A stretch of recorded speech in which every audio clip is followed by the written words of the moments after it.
This is my redraw of the Death Note Volume 10 cover. It's packed with symbolism, much like most of the anime series. Light, Near, and Mello split by a divine light of judgment. I chose this one because it's by far my favourite cover in a litany of amazing volume covers. While Death Note is praised for its amazing chess match style writing, the artwork is truly underrated. In this video, I'll walk you through my process, what worked, what didn't, and then share a spoiler-free review of the series before ranking it on my anime tier list. Volume 10 marks the shift. L is now gone and the game resets. Near and Mello step in, and they're not working together. I think this cover captures that divide. Light's at the top, almost saint-like. But we know what kind of god he really is. There's something really uncomfortable about this image, which is exactly why I picked it. It's beautiful and unnerving. That's what Death Note does best. It puts you in the place of these moral grey zones, where nothing feels clean or easy. This cover leans into that tension. Obata's choice of composition here is no accident. The layout reinforces the hierarchy of the story. The divine judgment Light thinks he's delivering, the fractured pursuit of Near and Mello, and the hovering presence of something greater watching them. It's theatrical, and it's what drew me in specifically to this volume. So as always, I started with a basic grid to map out the structure. Everything in this piece relies on alignment. The vertical bars, the framing of each character, and even the little angels. There's this mathematical precision in Obata's work that you only sort of appreciate when you start to redraw it. Takeshi Obata's art might look clean and simple at first glance, but it's deeply complex. There's a reason why his work is so iconic.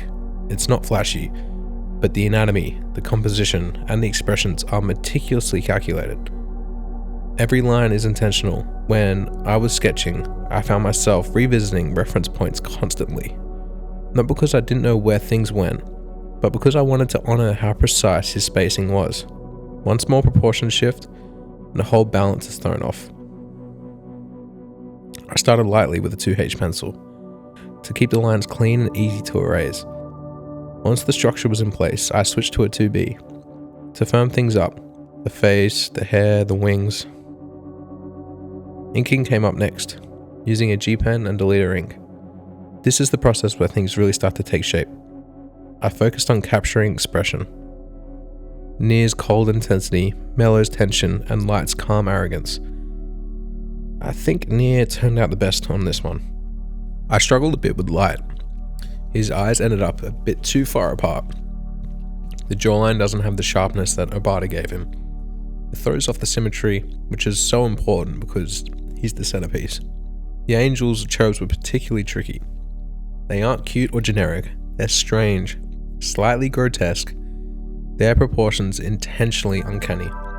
It took multiple passes just to get their expressions to feel deliberate instead of clumsy. Colouring was done with the Arrtx markers. I stayed close to the original palette. Golds, blacks, pale flesh tones, and muted greys. The goal was to keep that divine tone without oversaturating it. I started with Near's face. Lightest pale skin tones first, and then laid up with like darker ochres and golden browns. The beam of light divides Near and Mello's face between their regular skin tone to their ones covered by yellow light. Having that contrast while making it still look like the same characters was a tricky balance. Light section is framed with heavy blacks, with also big sections of light to make him feel like this dominant, almost holy character. Near and Mello were done with cooler tones. It helps create separation. Even they're on the same side narratively, they're visually distinct. The cherubs or angels gave me the most trouble. They ended up being too bright. I could have used flatter tones to make them less dominant in the overall picture. The Death Note title was painted by hand. It turned out okay, but the left side slants a little bit lower than the right. Same with the 10. The shape is clean, but the white border is uneven. You don't notice these things until you zoom out and realize the text doesn't sit quite right in the overall balance. Getting text done like this without scanning into a program like Photoshop is so difficult. My hand was not steady enough to render a good looking font. If I do another cover like this, I'll probably mask off the letters or use a stencil. When everything else is drawn by hand, the logo can stand out too much if it isn't right. It's something I hadn't paid much attention to before, but makes a difference in the presentation. There were also some areas I rushed. The top left and the bottom right backgrounds feel a little too underdone. Next time I'll either commit to a clean black fill or use more texture to make it feel intentional. Right now it kind of floats in the middle. I also realized midway that I'd misaligned one of the rays behind light. It's small, but it tilts the whole upper section slightly off center. That's the kind of thing Obata never misses. So it's a good reminder for me to spend more time double checking these background shapes during the pencil stage. This is one of the most layered covers in the whole series. Light at the top, flanked by golden rays and angels. Near and Mello stand below, separated by bars of light. It looks like a glass-stained window, like something you'd find in a cathedral, which is very fitting if you know the ending of Death Note. But instead of saints and prophets, it's a kid with a god complex and two detectives trying to stop him. The cherubs represent purity, but here they feel more sarcastic, like the story is mocking the idea of light being righteous. Everything about this image is dual-purposed, divine and sinister at the same time. The rays of light become prison bars. The expression of worship is actually one of arrogance. It's not subtle, but it's layered. This cover also speaks to the idea of surveillance and judgment, themes that run through the core of the series. The audience is put in a god's eye view, looking down on the characters as if they're framed in panels of light. It's a subtle visual way of reminding the reader that everyone's being watched, by each other, by society, and by their own beliefs. Death Note is still one of the best intro anime for new fans. It's fast-paced, smart, and the art style is unforgettable. The soundtrack is full of tension. Every frame feels composed, like a storyboard from a thriller.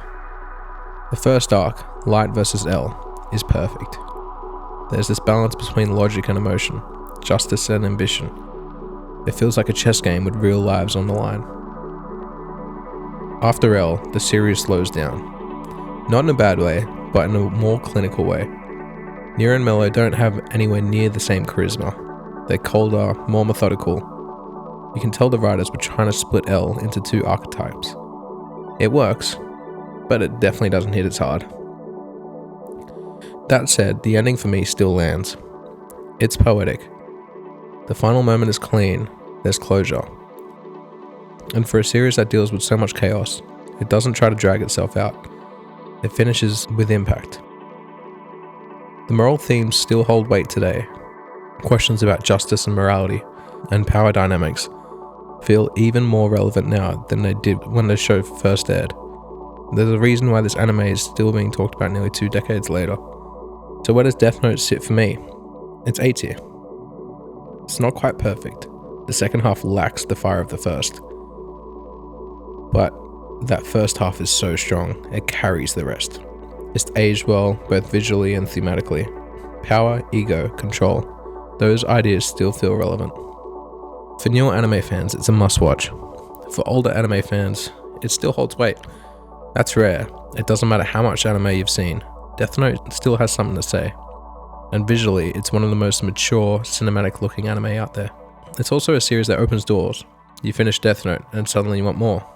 You got Code Geass, Monster, stories that challenge you to think. That's its legacy. It makes you crave more than just action. Here's the finished piece. I like the way Near and Mello came out. The color layering helped create depth, and their expressions feel right. Light still bugs me a bit. I should have taken more time with the face proportions, and the cherubs, angels, really needed less contrast.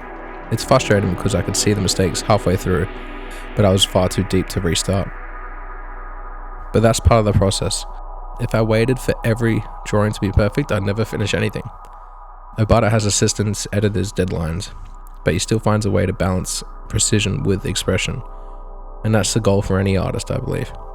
If I could go back, I'd push the shadows deeper, stencil the text, fully black out the background to make it pop a bit more. But I also think it's important to finish pieces, even if they're not perfect. That's how you grow. Overall, this artwork took me about 9 hours. So a bit less than 9 hours, but we'll just call it 9 hours flat for this entire piece. I learned a lot from this one about structure, about restraint, about how less can sometimes say more. And that's a lesson Obata teaches in every panel. Thanks so much for watching. If you enjoyed this one, I've done redraws from Naruto, Jujutsu Kaisen, and Berserk, all with different challenges and stories. Drop a comment on your own Death Note tier placement. Love to hear where you rank it. Please subscribe and like the video if you did. More art videos coming soon. I'll see you in the next one.